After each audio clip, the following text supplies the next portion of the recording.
Bismillahirrahmanirrahim. Assalamualaikum dan salam sejahtera. Petang hari main layang, benang ditarik ke arah kiri. Tak kenal maka tak sayang. Izinkan saya perkenalkan diri. Nama diberi Nufah Kisnina Batrisya binti Safian dan saya berumur 12 tahun. Saya merupakan anak didik di SK Alor Gajah 1 yang terletak di Alor Gajah, Melaka. Untuk pengetahuan semua, saya sangat suka membaca buku. Pelbagai jenis bahan bacaan saya suka seperti majalah, komik, novel dan buku cerita. Kawan-kawan tentu tahu kan bahawa membaca merupakan jambatan ilmu. Jadi, marilah kita bersama-sama membaca walau di mana kita berada. Tambahan pula, di samping mengisi masa lapang, dengan membaca juga mampu merangsang otak lebih kreatif dan kritis.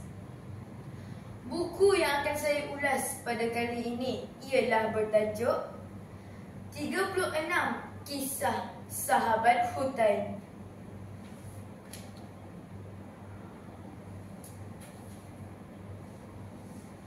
Buku ini telah diterbitkan oleh Popular Books Sendirian Berhad, manakala telah diedit dan direka bentuk oleh Mind to Mind pada tahun 2023. Buku ini mengandungi 140 helai muka surat. Muka suratnya juga banyak. Buku ini amat sesuai kerana jalan ceritanya yang ringkas dan tak padat. Buku ini juga mengandungi 9 cerita yang berbeza. Ceritanya itu sungguh menyeronokkan, seperti Si Cantik dan Si Hodoh, Pinocchio, Peter Pan, Puteri Beradu dan Anak Itik yang Bodoh.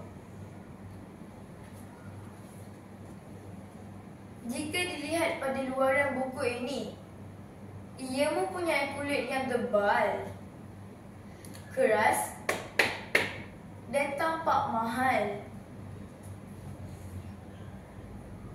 Pada hadapan buku ini terdapat lukisan karakter yang menyeronokkan serta berwarna-warni.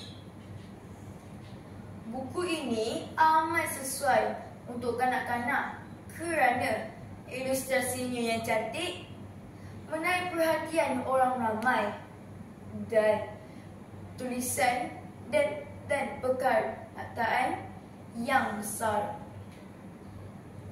Pada pendapat saya, buku ini amat sesuai untuk kanak-kanak yang baru ingin belajar membaca kerana setiap perkataan dan gambar yang terdapat di dalam buku ini mengajar dan mendidik kita supaya sentiasa bersyukur walaupun hidup dalam serba sederhana. Satu-satunya kelebihan di dalam buku ini ialah sentiasa berfikiran positif kerana nilai-nilai murni yang terdapat di dalam buku ini bagus dan baik untuk setiap pembaca. Satu-satu pengajaran dan nilai murni yang boleh kita contohi ialah semangat bekerjasama dan bantu-membantu. Ibarat kata pepatah lama, bagai aur dengan tebing, bersatu kita teguh, bercerai kita roboh. Sifat bertolak ansur juga penting untuk diri kita kerana sifat bertolak ansur ini memberi kita kelebihan dan kebaikan di dalam kehidupan kita. Malah, pembacaan buku ini juga memberi kita sedar dan tidak mengulangi kesilapan yang sama. Buku ini juga sesuai untuk semua peringkat umur. Jika kawan-kawan tiada perkara yang ingin dilakukan, bacalah buku ini. Sebagai seorang anak atau seorang murid, kita patutlah menghormati orang yang lebih tua daripada kita. Seperti yang selalu kata, hormati yang tua, sayangi yang muda.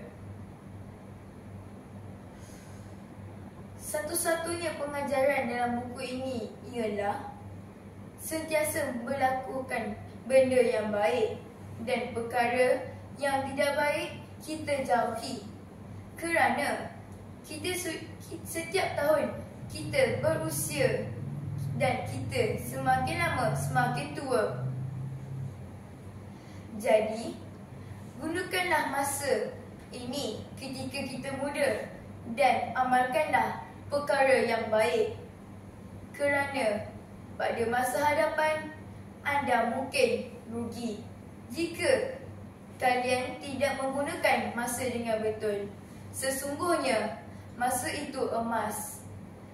Seperti yang dikatakan di dalam surah Al-As ayat 1 hingga 3. Allah bersabda, demi masa, sesungguhnya orang yang menggunakan masa dengan tidak betul, kecuali orang yang beriman menggunakan masa dengan betul. Akhir kalam. Assalamualaikum warahmatullahi wabarakatuh.